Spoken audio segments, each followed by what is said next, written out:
വാളയാറിൽ യുവാവിനെ ആൾക്കൂട്ടം മർദ്ദിച്ചു കൊന്ന സംഭവത്തിൽ കൊല്ലപ്പെട്ട രാംനാരായണന്റെ കുടുംബവുമായി തൃശൂരിൽ ഇന്ന് റവന്യൂ മന്ത്രി കെ രാജൻ ചർച്ച നടത്തും. സർക്കാർ നൽകേണ്ട നഷ്ടപരിഹാരം സംബന്ധിച്ചാണ് ചർച്ച ഉണ്ടാവുക. കുടുംബം ആക്ഷൻ കൗൺസിൽ അംഗങ്ങളും ചർച്ചയിൽ പങ്കെടുക്കും. മന്ത്രി നേരിട്ട് ചർച്ച നടത്തണമെന്ന ഉറപ്പിന്മേൽ ഇന്നലെ തൃശൂർ മെഡിക്കൽ കോളേജ് മോർച്ചറിക്ക് മുന്നിൽ നടത്തിവന്നിരുന്ന പ്രതിഷേധം അർദ്ധരാത്രിയോടെ താൽക്കാലികമായി അവസാനിപ്പിച്ചിരുന്നു.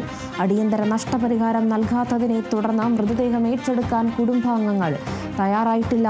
കുടുംബം ആവശ്യപ്പെട്ടത് പ്രകാരം ആൾക്കൂട്ടമർദ്ദനം ഉൾപ്പെടെയുള്ള വകുപ്പുകൾ ചുമത്തുമെന്നും IPS ഉദ്യോഗസ്ഥന്റെ നേതൃത്വത്തിൽ പ്രത്യേക അന്വേഷണ സംഘത്തെ നിയോഗിക്കണമെന്നും സർക്കാർ സമ്മതിച്ചിട്ടുണ്ട്.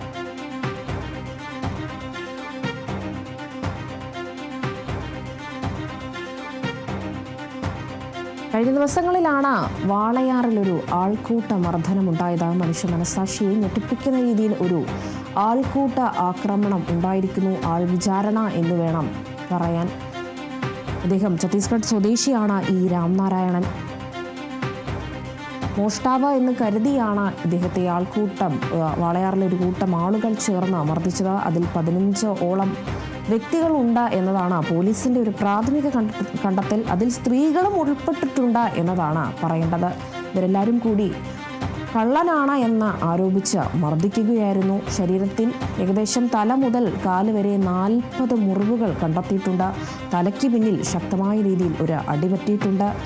ചോര തുപ്പിയാണ് ഇദ്ദേഹം ആ സംഭവ സ്ഥലത്ത് വീണത്. 1 മണിക്കൂർ പിന്നിട്ടാണ് ആശുപത്രിയിൽ കൊണ്ടുപോയത്. ആശുപത്രിയിൽ കൊണ്ടുപോയപ്പോഴേക്കും രാംനാരായണൻ മരിച്ചിരുന്നു. കാരണം അദ്ദേഹത്തിന് അത്രയും അധികം ഒരു ആൾക്കൂട്ട മർദ്ദനത്തിൽ ഇരയായിട്ടുണ്ട്. അതിനെ തുടർന്ന് തൃശ്ശൂരിൽ ഇന്നലെ കുടുംബം എത്തിയിട്ടുണ്ടായിരുന്നു. മോർച്ചറിക്ക് മുന്നിൽ പ്രതിഷേധിക്കുകയായിരുന്നു കുടുംബം.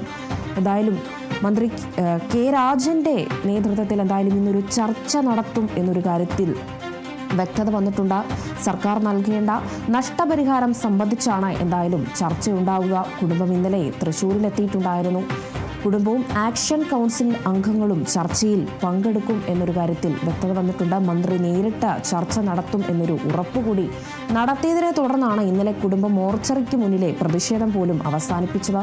ഏതായാലും കുടുംബം ആവശ്യപ്പെട്ട പ്രകാരം ആൾക്കൂട്ട മർദ്ദനത്തിൽ ഉൾപ്പെട്ടവർക്കെതിരെ കേസെടുക്കുകയും IPS ഉദ്യോഗസ്ഥന്റെ നേതൃത്വത്തിൽ കൂടുതൽ അന്വേഷണം ഉണ്ടാകുമെന്നും സർക്കാർ ഉറപ്പ് നൽകിയിട്ടുണ്ട്.